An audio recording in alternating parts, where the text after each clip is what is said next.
Welcome, everybody. Thanks so much for joining us today. I really appreciate your attendance. So let's go ahead and get started. Hopefully everybody's has had a chance to get in and get their audio set up. So with us today is Kurt. Kurt is managing the support team. Christine, who also manages the support team, and Jordan, who's on our success team. So between all of us, I hope we'll be able to get your questions answered. If you saw the description to this webinar is all about your questions, basically, and we've got some that came in prior to the webinar, so I'll go through those. And then we'll go and kick it off into live Q&A. So without further ado, let's go ahead and just get right into it. So basically, we were just going to get it started with you, Kurt. Telling us all about the support team and who you are and what you do. So let me just get the next slide. All right. Well, first of all, thank you, Amir. Thanks for having us here today. It's great to be here. This should be a lot of fun. So as Amir said, my name is Kurt, and I manage the customer support organization here at Matterport. And just to give you just some high-level information about the support organization that you may not know is we currently have 23 agents supporting you around the world. We have agents in every region working all hours. We do a variety of things. Obviously, customer service and technical support are what most people are familiar with. You know, if you have a need in those areas. We also do repair services. Not something that we really advertise. It's more of an after the fact. You know, something goes wrong with your model during processing or something like that. We have specialists that can go in and repair it. We have stitching services, which some of you are familiar with. That's the combining of two models. Now, again, if something goes wrong, it's a service we provide to combine two of them together. We'll talk more about that later, I'm sure. We have, our team is responsible for the initial work we do with you. If you have a problem with your camera, you need to do a return or have your camera serviced, all of the RMAs originate with the customer support team, and we handle it from there. And for our enterprise customers and people who take advantage of our API and SDKs and SSO. We also have specialists on our team that handle that. So there's a lot of different things we do behind the scenes that people may not be familiar with that keeps us busy. And a lot of people ask us, how do I reach support? You know, there's a ton of ways that you can get to us online. Of course, you go to support.matterport.com. You can open a ticket there or just get online self-help support. We have tons of knowledge-based articles and great information and tips and tricks and all that good stuff. That's available 24/7. We have telephone support, regional business hours. So no matter where you are in the world, there should be a phone number you can call, and we will typically get to that call within just a few minutes. Email support is always available to you as well. That's again available 24/7. Shoot us an email. We almost always respond within 24 hours, if not within just a couple hours. We have chat. If you prefer to chat, we have that available. We can take your support requests through Facebook from the Facebook homepage. You can open a ticket from there, and WhatsApp. We have that available. If that's your preferred method of communication, we can certainly communicate with you through that app as well. So lots of ways to reach us, lots of things we can help you with, and we're here to help. So that's just a real high-level overview of the support organization. That's awesome. When I first saw this slide, I was kind of surprised by WhatsApp. That took me, I didn't realize we even had the ability to be contacted via WhatsApp. That's cool. All right, so in this part of the webinar, the way we broke it up, first, thank you, Kurt, for going through that and telling us all about the support team and you know how people can get a hold of you guys. It's a lot of different ways. We'll get probably more into that a little bit later with the live Q&A, but for now, I've got a few questions that came in through an Ask Me Anything form that we put together. I'm also going to put together, or I'm also going to add a link. You know, if you're watching this on demand after this live webinar, we'll have a link in the description below the video in YouTube where you can go to that form and ask questions, and we might have them here answered in the next shop talk or other videos. So please do take advantage of that. And so our first question to us comes from Brian, who asks, we would be interested in using this for our architectural millwork shop. We are concerned about the accuracy of the measurements. Should we only rely on this for quoting and giving the close dimensions, or is it accurate that we can actually build from what your services provide? So really good question, Christine. I know on the support team you guys get a lot of questions regarding accuracy. I'll go put my 2 cents in. Basically, my recommendation is don't build product from these dimensions. Brian, the Pro 2, if you're using that, the different cameras, first of all, let's start with this. The different cameras, each have different measurement accuracy. So a lot depends on which camera you're using. But for the most part, to me, I wouldn't build from any of them. I would go and build from, taking the measurements you're used to taking. That being said, I definitely think you can quote from it. I think the Pro 2, for example, is accurate to within 1%, which means it could be 1% over or under the exact measurement. The Leica BLK is 0.1%. So these are, minuscule. And I think, maybe depending on your industry, which I don't know from your question, but I would say that that 1% difference is still within reason for giving a pretty darn good quote. But again, I wouldn't bank on it for building. Is that, Christine, would you agree with that? Yeah, I would agree. Basically, you can definitely get a quote for how much you need to order, like if it's wood or metal or something.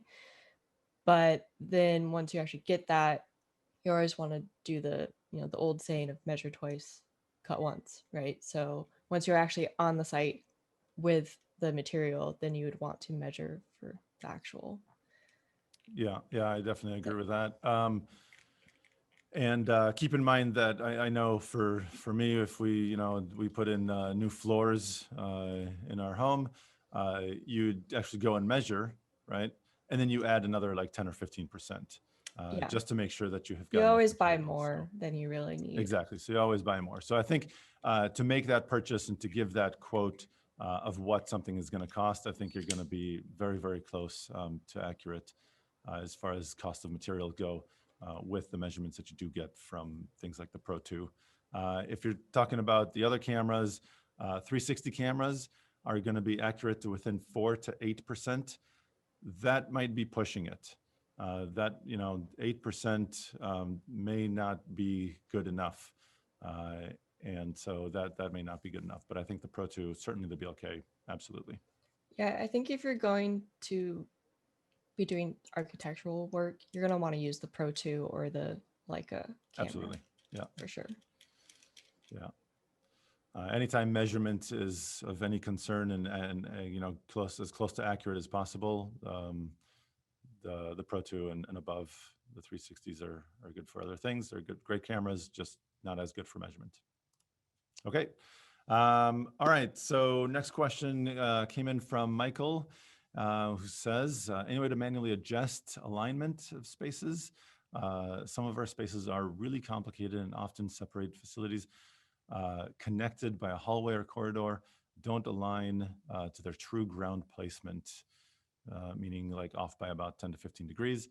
So this is kind of tricky, to be honest, to answer without really seeing a good example. But what I would say is scan density is your friend when it comes to alignment, as well as measurement, Brian, by the way. So scan density is really important. Having more scans, in a smaller area, only scanning, 4 or 5 feet apart, gonna give capture the ability to kind of have more overlapping scan data. And so it's going to make it a lot easier for that to align. Now, if you're talking about hallways and corridors where the architecture is really, really similar from scan to scan, it does increase that difficulty level, make it more challenging because the camera doesn't know that you're moving it. It only is able to align after it's captured that next scan, and it tries to kind of see where it belongs in relationship to the previous scan. And if it can't find alignment there, then it starts looking at everything on that floor.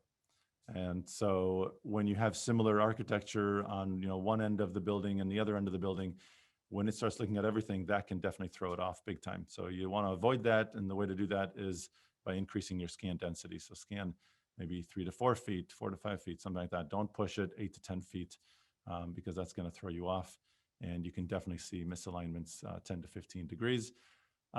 Basically, also just keep a really close eye in capture where that little blue dot appears.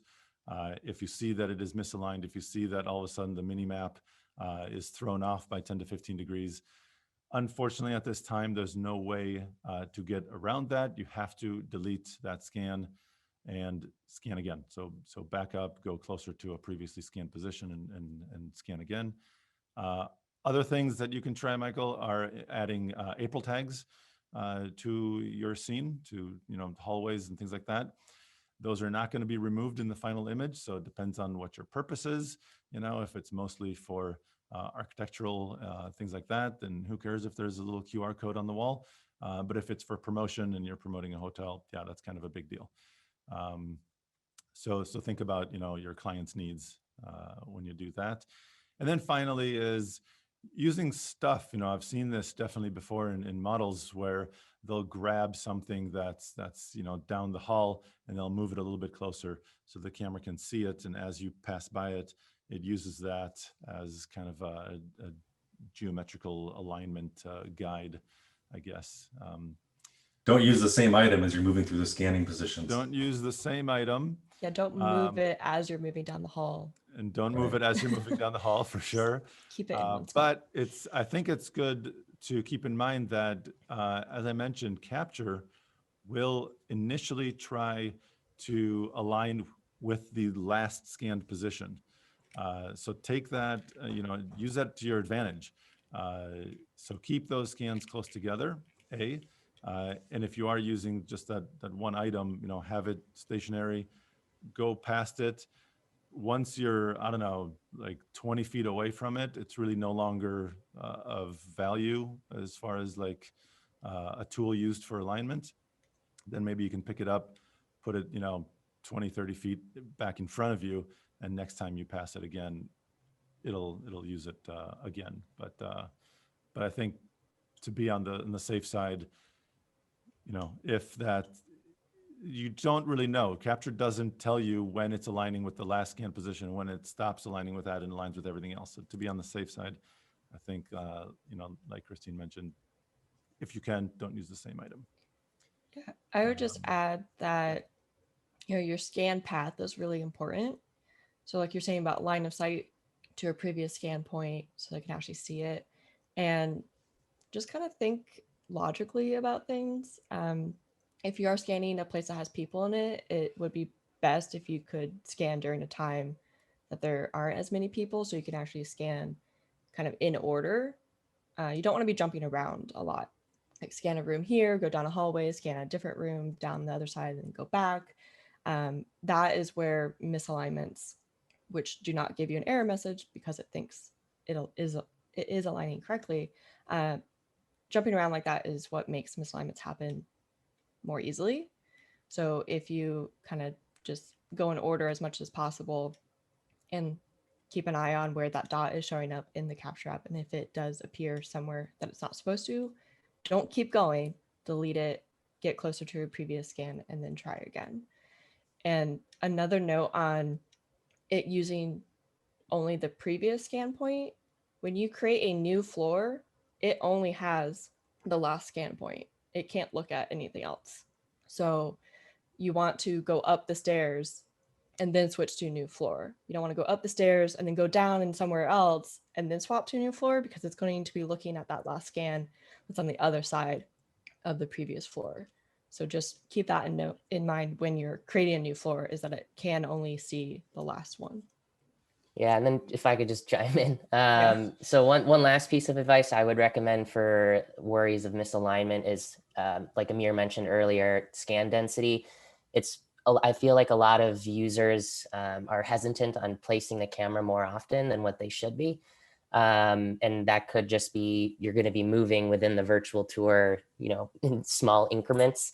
But the more scan positions you have, the better. And you can always go back into workshop and hide certain scan positions, so you're not just moving, every inch or so within the model, just to help with better alignment. So more scan points, the better, and you can always go back and hide them. Yeah, absolutely. Scan density is your friend, always. And what I know when I first started, I assumed that I would be able to work through. I scanned our office, and I'd be able to work through it much quicker if I maximized the distance between scan positions. And in fact, it totally worked against me because it ends up taking a lot longer to align because there isn't as much overlapping scan data, and so on and so forth. So just because you have a total number, higher number of scans altogether, does not necessarily translate to a longer time out there in the field scanning. So next question that came in through the form is from Anthony, who says, is there a way to keep the floor names the same in the processed model as what was input while scanning? Not right now, but I do want to say thank you very much to Anthony for asking the question. I'll get into how it all works in a second here, but I spoke to our vision engineer and our senior product manager, Kirk, and agreed that this is actually a really good idea. Hopefully, fingers crossed, we'll be able to get something like this in the pipeline. When we talked about it, it could look something like a little switch, like the face blur, where you turn it on and turn it off depending on your needs, and then it would be able to not only use the names that you took, but also judge floors in your final model based on how you have your floors set up in your model in Capture. So hopefully we'll have that. I mean, it's not going to be tomorrow or the next day, so don't get too excited. But your question, Anthony, did spark some conversation, and I really appreciate that. So thank you for sending it in. To answer your question, right now, no, there's no way of doing it. What happens is, to play it safe, just to make sure that the floors are separated correctly and nothing happens that it shouldn't. Floors in Capture are basically just a grouping of scan positions. They don't determine the height or anything like that of the scan itself. That has to do with how it was aligned in the model overall. You're slowly building out a 3D model. That means it goes across an XY axes as well as up and down in the Z axes when it aligns to other scan positions. So as you work your way upstairs, it aligns with previously scanned positions upstairs, and it knows that it's kind of moving up. It's not all of a sudden, you get to a new floor. If you take the elevator up and you create floor 2 and then you start scanning, it's not just going to magically put those scans 3 meters above the previous scanned positions. They're going to be at the same height because it doesn't realize you just took the elevator up. So to play it safe, what we do is we take all that model data and we mesh it all together into a complete 3D model, and then a fancy algorithm goes through and decides what is a floor and what is not a floor. And if it's generally a scan position that is above other scan positions, that's a different floor. If it's like a split level house where you have scan positions here and scan positions here, just because they're not at the same height doesn't mean these are 2 different floors. So that could easily come across as one floor in your final model, even though in Capture you have that separated as floor 1 and floor 2, because these are not over these. It's not going to do that. So again, something that we would like to work towards to allow Anthony, you and other people interested in something like this to be able to move that switch over and say, trust me, I know what I'm doing. These scan positions are on floor 2, these scan positions are on floor 1, and just have it that way. So hopefully, fingers crossed, they'll be in the pipeline, and one day will be part of the product. I know floors are a big deal in support. Christine, did you want to add anything to that? I mean, he also mentioned the names. So right now, if you name basement, ground floor, second floor in Capture app, it's just going to move over to the showcase as floor 1, 2, and 3. Yeah. So hopefully, as we improve upon it, we can also just take the names. But the split level one, for example, is we just call that floor separation. In your Capture app, you may have 4 floors, but in Showcase it comes out as 2, and that's just because the algorithm right now basically sees a floor as being 3 meters tall. So if it's shorter than that, so 1.5 meters, it's going to, in a sense, combine it with another one. But Yeah, cool. as long as the navigation works, then it's okay. And also in Showcase, you can rename floors. So in the little floor selector, you can rename it, and you can kind of say floor 1 and 2 if you want on one. Yeah, good point. If you do have, a split level and it's, shows it as a single floor, you can just give it a name, floors 1 and 2. For anyone who, I guess, wants to eliminate the option of isolating floors, we also have parameters available that you can add to your shared link to just remove that option altogether. And I'm just, throwing it out there, it kind of works against what Anthony is trying to do, but sometimes it'll work in your favor because maybe you'll have just a bathroom that's kind of in the middle of 2 floors be its own entire floor, and you don't really want that, and kind of throws everything off. Right now, the only solution to kind of correct for that is to just say, you know what, my visitors can't separate floors. They'll see the entire dollhouse, all floors together. They can't distinguish between the different floors. And so there's a way to do that by adding ampersand F equals 0 to the end of your Showcase link. I'll add a link to the whole URL parameters FAQ page in the description. Michael asks, any way to batch move scans from one floor to another? And is it imperative to select floors, or just good segue into this when scanning? Okay, so yes, I think if I understand you correctly, Michael, in Capture, there is a way to, you press a scan position, just hold it down and it'll select it. And that will allow you to also tap other scan positions and move all of those scan positions at once to a different floor. I don't know if that's what you had in mind when you mean batch move scans from one floor to another. But yeah, so in Capture, you don't necessarily just have to quick tap on a single scan position and hit, move to a new floor. You have a little small menu, I think, move to a different floor or delete. Those are your 2 options. But if you tap and hold, it'll select it and it'll allow you to select other scan positions that then you can go and mass move into other floors. To your other point, can that be adjusted after uploading the model? After uploading the model, not really. There's not really much you can do. The floors are set the way they are, the scan positions. So the way I kind of see model processing, the information that you have scanned in your iPad or iPhone in Capture is like your raw ingredients, eggs, flour, sugar, so on. When you send it up to the processing engine, you're putting all those ingredients into an oven that gets baked into a final model. Once that model has been baked, you can't throw in new ingredients. You can't, move them around and deconstruct them in any way. That's it. It's been baked. You can bake another model, but you can't go back and add new ingredients to the baked model. That's about it.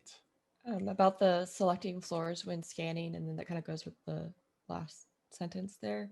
So when you create floors in Capture, it is important that you create the different floors, but just be aware that when it processes, the processing may see it differently. So you mentioned like an intermediate level. Hopefully it's aligning. You want it to align. But if you're going, halfway upstairs and then you kind of have this offshoot room, and then you go upstairs again, you don't need to create a different floor for that offshoot room. It can just be, with the lower floor. Basically, the stairs are going to be included in the lower floor.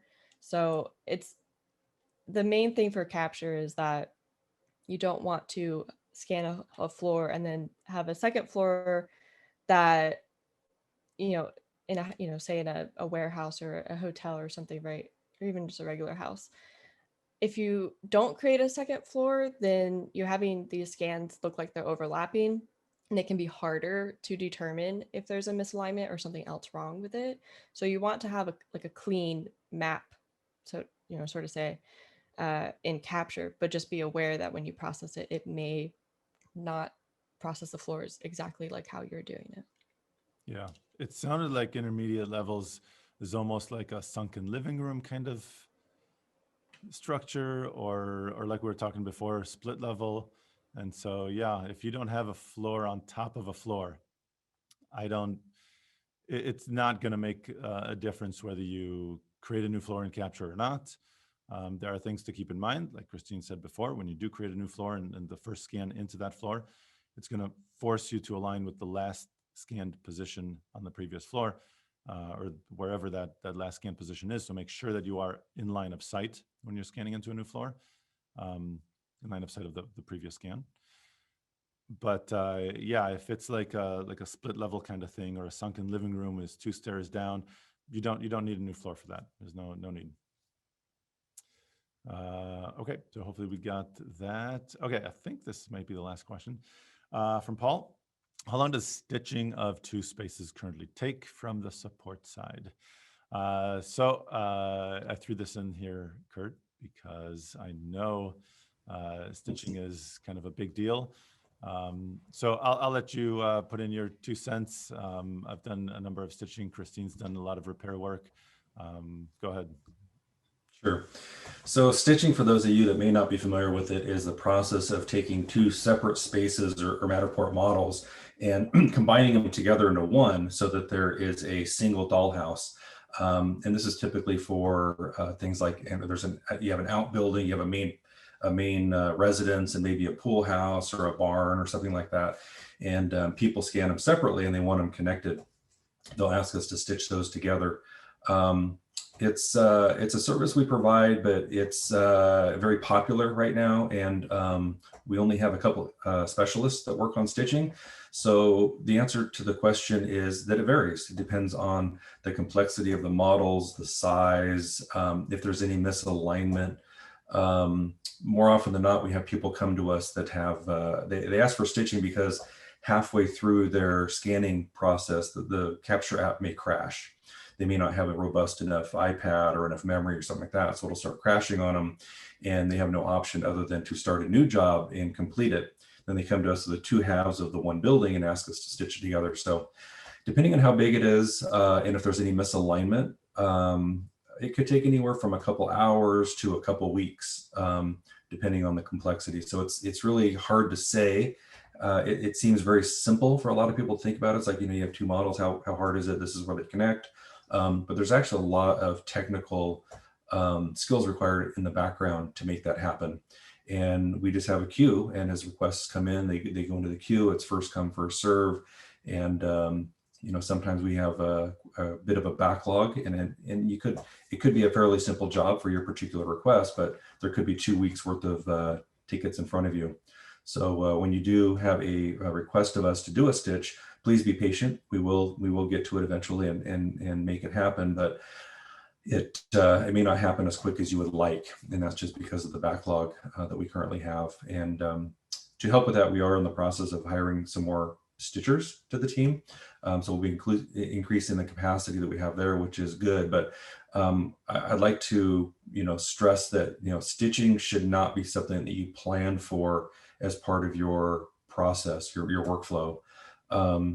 It's something that we can do out of, to help you out if something goes wrong, like I said, during your scanning process. But please, by all means, do not plan on sending 2 technicians to scan a house faster than have us stitch it together for you and have it be ready tomorrow, because that's probably not going to happen. It is a complimentary service at this time.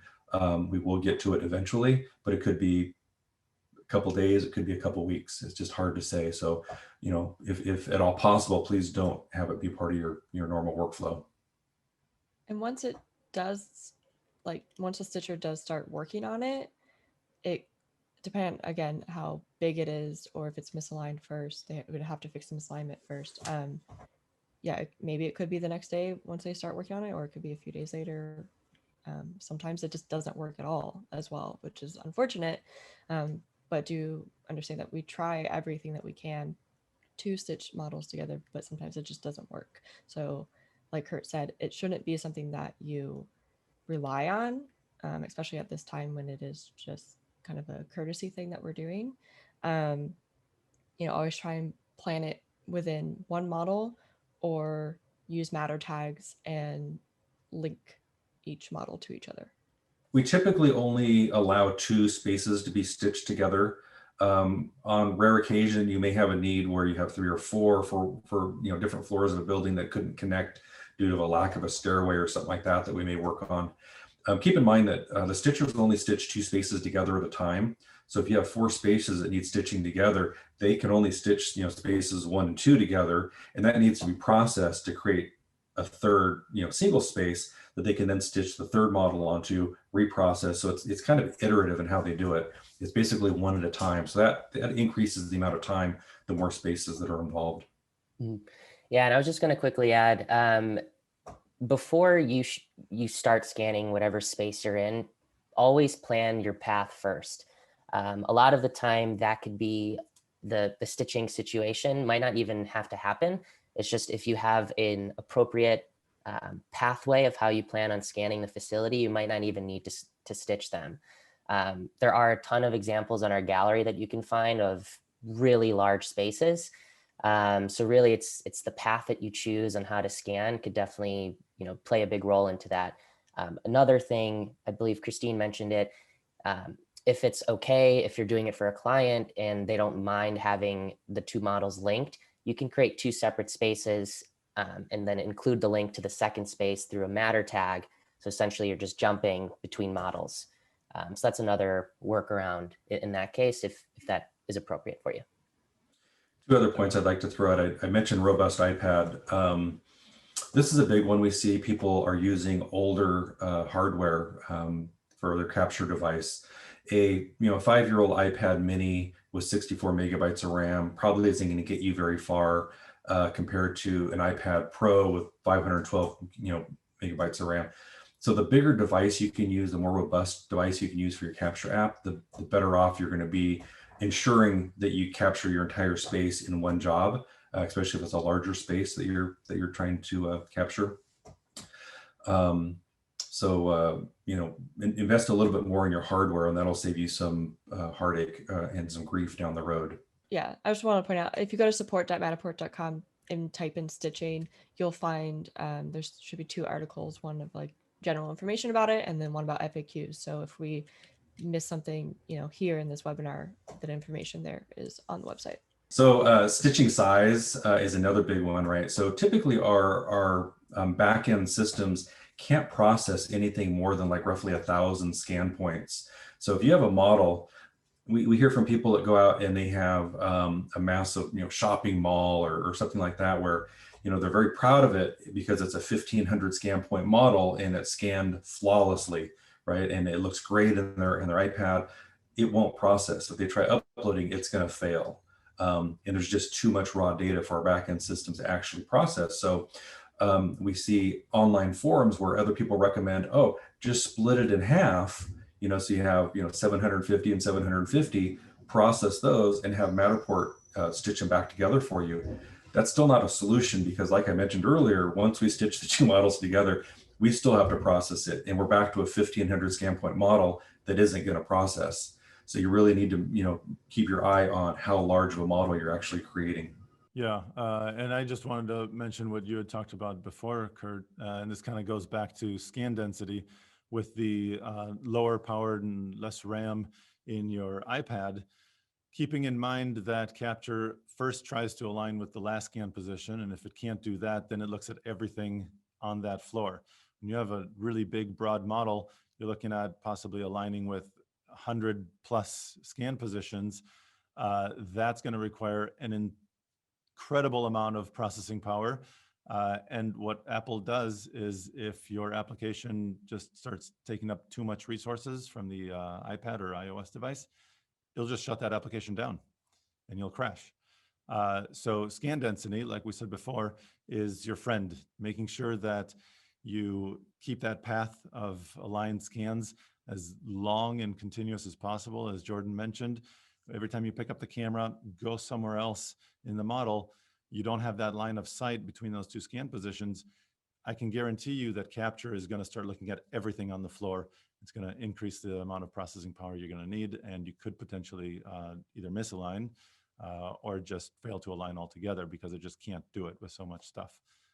So a good iPad, scan density, and doing a nice long path of alignment are all good things to keep in mind to avoid crashing and stitching altogether. Yeah, and I think I mentioned megabytes, gigabytes, not megabytes. You wouldn't even load the operating system with 64 megabytes. Right. So little faux pas there. Okay, so really quickly, I know we're already more than half past the hour. We got 20 minutes left. I want to give as much time as possible to live Q&A, so I'll just run through this. To get to our support pages, anytime you need help, if you just go to our main website, matterport.com, look at the resources tab, go to support. You'll get to like the support hub. It's got frequently asked questions. It's got a link to our help center where you've got more than 300 articles about everything that's related to Matterport, access to chat and phone and everything that you can possibly need to get a hold of us. On that support page, you'll also see the phone number that is relevant to your geographical location. So this phone number here is correct for the US, 408-805-3347. Anyone can email us, as Kurt mentioned before, at support@matterport.com. And most importantly, I always say this, confirm your profile information. When we send out information or emails or anything kind of updates that are important, that are regarding your account, not just like general stuff, we send it to the email that you have in your profile. So just always, make sure it's up to date so you can get those and be aware. We hear from people all the time that say, I didn't get that notice. Where'd you send it? We read the email address to them that they have on file, and they say, I haven't used that in 5 years. Like we were supposed to know. So please keep that profile information current. Yeah, super, super important. Stay connected. Check us out on facebook.com/Matterport. We're constantly feeding that Facebook page with everything that's going on around Matterport and everything latest betas and whatnot. So definitely a good place to stay connected. Spaces, we've seen some absolutely amazing spaces, structures that we have in our gallery. And if you want, your space to be part of our gallery, that's awesome. You can show that as in your portfolio of spaces is my space in the Matterport gallery. To do that, go to go.matterport.com/nominate-your-space and tell us about it. We'll check it out and might get in there. And as I said previously, Ask Me Anything link, I'm going to add that in the description of this on-demand video. But if you're watching it live, we'll try to answer your question right now. So I'm going to go ahead and stop this. Jordan, what do we got for questions? Let's go ahead and tackle those. All righty. So first question that I see here in the Q&A is from Glenn. Glenn asked, where can we get training on how to change the path of the fly through generator for our spaces? Love this option. Okay.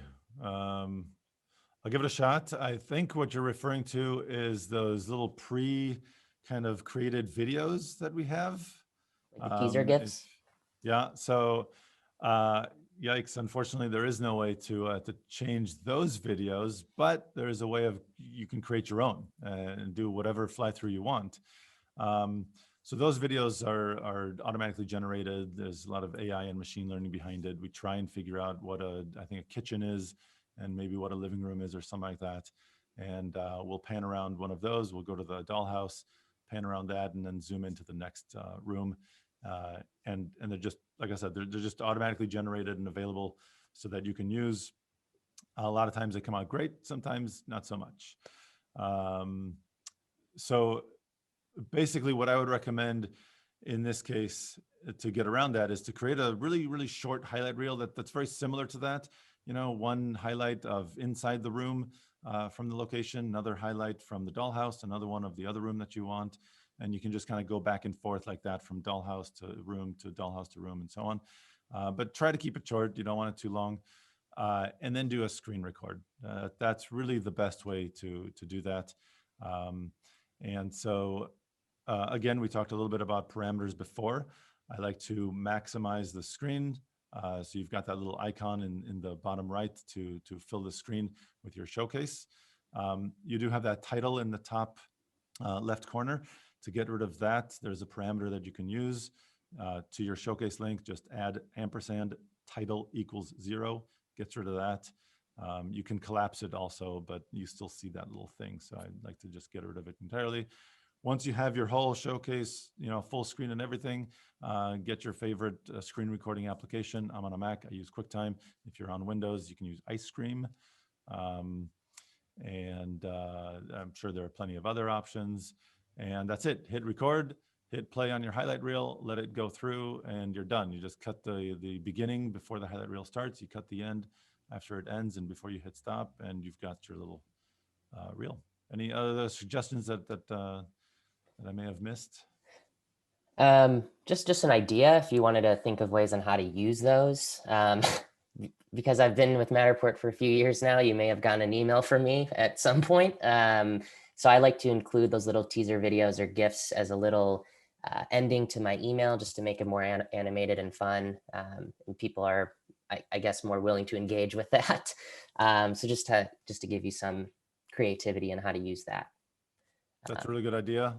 Converting it to a GIF. If you don't know how to convert your, screen recording into a GIF, there's plenty of GIF converters online, or you just upload your ended, your final video, and it'll just make it into a GIF.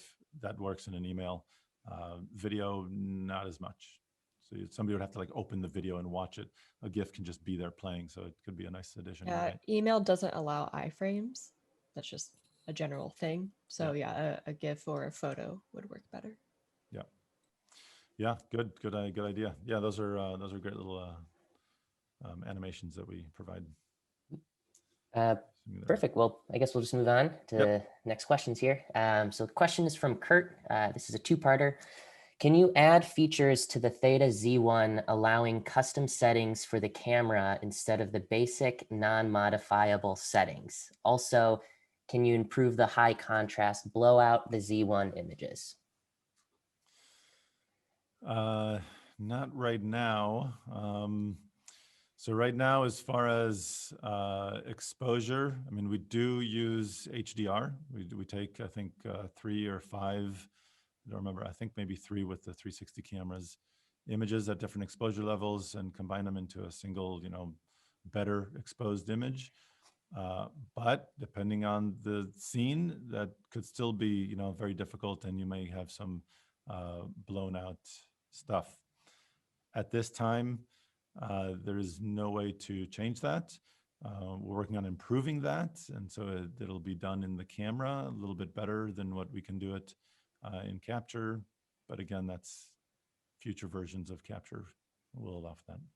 Yeah, it's more. I'm sorry, Christine. It's more of an engineering question, but I would surmise to say that it's very difficult to allow customization of the different 360 cameras, because we're working hard to be compatible with as many different 360 cameras as possible. And so when we start getting into customization of each individual one, it becomes a, it just kind of it becomes a lot of work trying to maintain those as those camera companies change their cameras and the APIs and things of that nature. Becomes very difficult for us to keep up with that rather than just having basic compatibility with them out of the box. Mm-hmm. Yeah, I was going to say from a technical standpoint,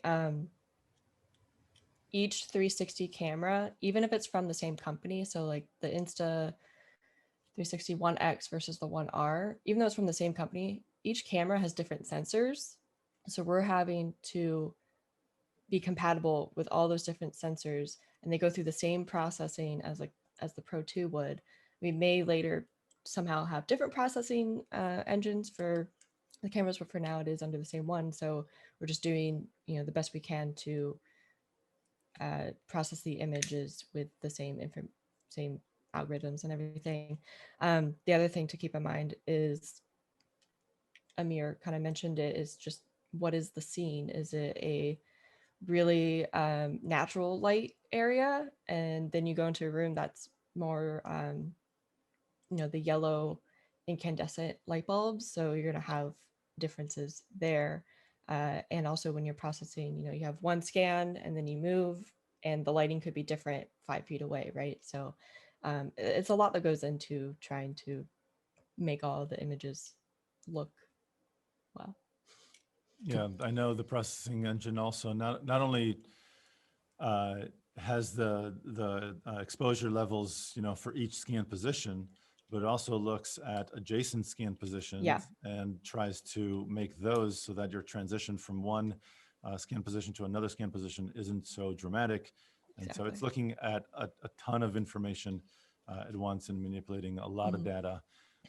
I know there are third-party applications, and this is probably where you're going to have more luck, certainly now and down the road, is that using our SDK and API, companies like Treatise, companies like MP Embed will allow you to, adjust the exposure level of the processed image. So you're still not going to be able to kind of look at the raw data and tweak that. It only plays on top of the processed image. So if it's blown out in the image, you're not going to get that information back. If it's white, it's white. It's gone. But that being said, you can do a lot to compensate for things like white balance and some exposure levels tweaking. So check out MP Embed to see if that helps. Yeah, and of course we're trying to improve all the images Always. on every single camera. It's constantly what we're working on. So yeah. All right.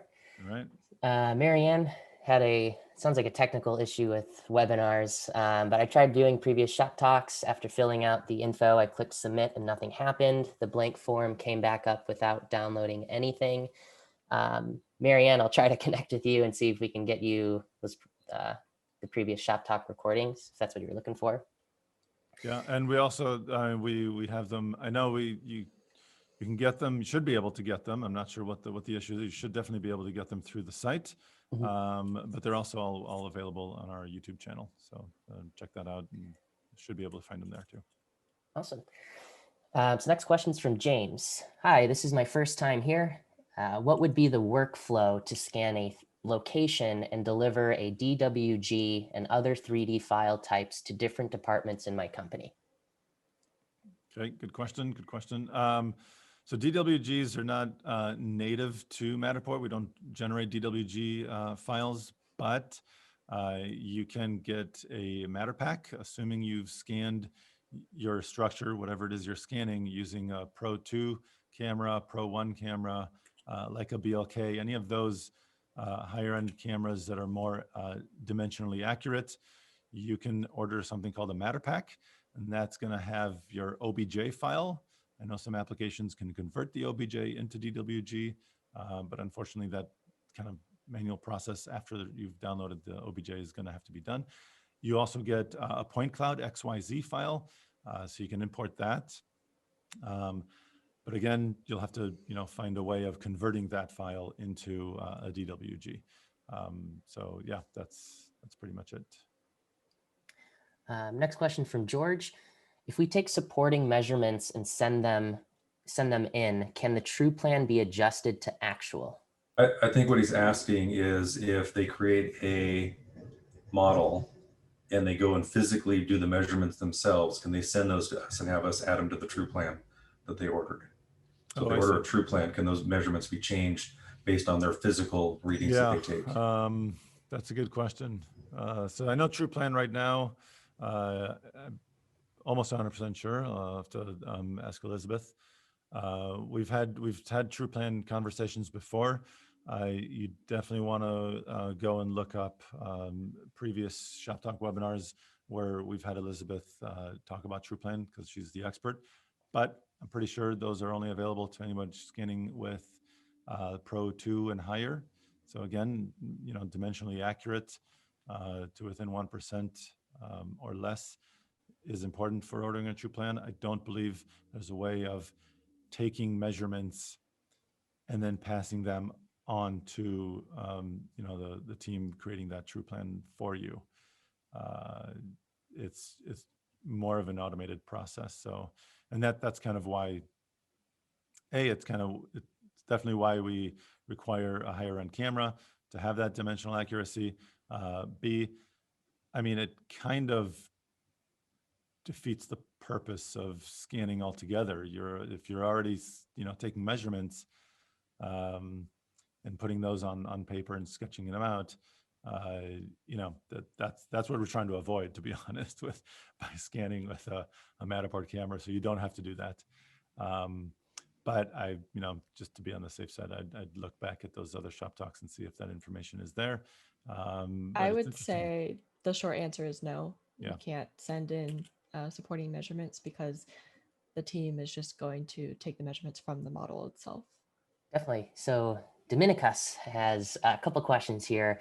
Is there a way of catching up on previous seminars, and what's the best way of showcasing the digital spaces created by your technology as a portfolio piece in order to attract more customers? So I can take this. So Dominicus, for catching up on previous seminars, we do have a tab on our website, which you can find different shop talks or webinars that are previously recorded. You can download those and view those. We also have Matterport Academy on YouTube, which also are great support videos featuring Amir, which help, you know, demonstrate certain use cases, how to use certain functionality, etc. Best way to showcase your spaces, a couple ways you can do that. So we do have a Matterport Showcase app specifically for that purpose. So as you're, you know, pre-COVID times, if you know you're going into physical spaces and trying to pitch people in person, a good way is just to whip out your Showcase app and say, you know, these are different types of work that I've done, and this is what I can do for you. Another option would be, and similar to what Matterport has on our website, as well as a lot of our other users, is just to create a little portfolio tab on your website, or works by me, things of that nature, just so people can see what exactly you do in terms of offering Matterport as a service. So I hope that answered that question. Question from Tim. So mirrors are a huge problem, especially in bathrooms. Any way to edit scans to remove the camera? So Tim, unfortunately, right now we can't remove the camera when it's shown in a mirror. Trust me, we're well known about this, and we're trying to improve that. I guess a workaround that I can recommend is speaking from other experience looking at models. Some people, you know, take planters or just pictures or something that you would find within the bathroom, so it's not, you know, like a random object, place it in front of the mirror and then try to place the camera behind it. So essentially you'll see the bathroom mirror with the sinks and everything. And then essentially the camera will be blocked by that fake planter. That also is a nice tactic to be used for large spaces too. So if, just like replacing April tags on the floor, things like that, you could also use a planter if that's what it calls for. There's also an alternative solution if you have the budget for it. I think it's fairly expensive, but there is a company out there that will, if I'm not mistaken, that we partner with, that will go in and digitally make alterations to your photos, your panoramas, so they can go in and digitally erase, you know, a person or the camera out of a mirror, that sort of thing. But it's a third party, so there would be a cost of that. Mm-hmm. Question from Kurt. What causes scan misplacement on one floor in close together scans? I think I know the answer to this. But correct me if I'm wrong here, guys. So if you position the camera too close to itself, so like maybe a foot apart, I think it doesn't provide enough space for it to read the depth in between the distances. I could be wrong. That's strange. I don't know. I wouldn't think so, but maybe it depends on the scene and what's being scanned. I mean, basically what causes misplacement is, you know, what we call misalignment, and that's just simply that the new scan that you're doing looks exactly like the previous scan. And this typically happens in hallways and, you know, empty warehouse type of places where just everything looks exactly the same. It happens in stairwells too, actually. And that may actually cause the floors to merge down together. And so that's where April tags could potentially help. But yeah, what causes misalignment is just that it looks exactly the same to the camera. It doesn't realize that you've actually moved a few feet away. Mm-hmm. Can our solution be used, and this is a question from Ian, can our solution be used with VR software platforms from Epic and Unity? I believe I have heard of people using our solution with Unity. Mhm. I don't know anything Think about Epic, so so. I'm not sure. I haven't heard about that, but Unity, yeah, definitely people are taking the 3D generated model, The OBJ. the matter pack that I Yeah. mentioned, and putting that in Unity and using it in different ways. Yeah, and just to add on to that, if you were to go to YouTube and type in Matterport Unity, there actually are example videos of like students in universities made little video game type maps based off of the classroom they were in. So yes, you can use Unity for VR too. I do want to say though that if you're trying to make a Matterport space into Unity, you should contact Unity's support team. We're experts in Matterport, we're not experts in Unity. So go to the proper support team for the program that you're using. So same thing goes, if you're using Autodesk or any of those other CAD programs, we can provide the point cloud to you, and we can provide the OBJ. But if you're then trying to import it into some other program, like if you reach out to us, we're going to say, sorry, we can't help you. Please contact that company's support team. Yeah, there's nothing unique about our OBJ or Yeah. XYZ files. They're generic. It's standard. It's very, very standard. Mm-hmm. So it's not like it's a unique Matterport model or anything like that. It's super, super standard. We try and with the files that we provide, it be as standard as possible. If it's floor plan files, it's going to be PDF, PNG image files, and SVG vector based. And so those are as standard and as ubiquitous as possible. I know we're coming up on time here, so just a couple webinar related type questions. Jared, yes, this webinar is recorded and it should be sent to you. You can also go to our website and it'll also be shown once the recording is finalized and published. So yes. Yeah, certainly everybody attending will get a follow-up email after the webinar, and that should include a link to this recording. So we'll take one more question here. Last one. Yep, a question from Anonymous. After I've uploaded a model, can I fix a misalignment of one single room by deleting the misaligned photos, then retaking photos of that just room in Capture, or do I need to start from scratch with the whole space? Yeah, absolutely. Christine, this is right up your alley. If it's very obvious that it is just the one room, then yeah, you can certainly delete those scans, make sure you're deleting all of the misaligned scans, and then you can just add to it, make sure it aligns properly, and upload it. In processing, it does do a little bit of extra alignment. It just looks at all the scans and makes sure that it fits together properly. But for the most part, what you see in Capture app is what you're going to see for alignment in the final showcase. So if you do see a room fully off kilter, or I've seen them be duplicated on the other side because on two ends of the hall they had similar looking rooms, yeah, certainly delete that room and rescan it, and you can re-upload. And just to add on to that real quick, most of the time you won't even have to wait to scan an entire room before you know it's out of alignment. Yeah. Pay very close attention to every scan that you take and look at it in your mini map and your Capture app where it places that scan. And if you step inside a room and you take a scan and that scan doesn't show up on the map in the right place where it should, delete it, immediately rescan. Don't wait until you capture the whole room to delete, because it's just going to make it more difficult later. So be very mindful of the scan placement locations as you're creating the map. Yeah, absolutely. I totally understand that the challenges in that, you're trying to get through the scanning process as quickly as possible, and you just hear that kind of that audible okay signal from Capture that says, yeah, I aligned. But you need to just take a quick second to look at that map, look at that blue dot, and make sure that it's where the tripod was positioned, and then you can move forward. Yeah, when it says okay to move camera, it doesn't have the dot yet, the numbered scan. But I mean, coming from the support side, right, it's worth the time to just wait for that scan to actually show up, because it's going to take even longer to rescan a room or rescan the whole place if that's what it does take. Or we can try on support to repair it, but we have limited specialists that are able to do such thing, and so it might just be faster to rescan it, honestly. But But yeah, so just take the time to make sure that the scan is showing up in the correct spot. And Is my best recommendation. that's assuming you can even get back to the property to do a rescan. Exactly. So take the time while you're there to make sure that it's aligning properly. Yep. Yeah, super important.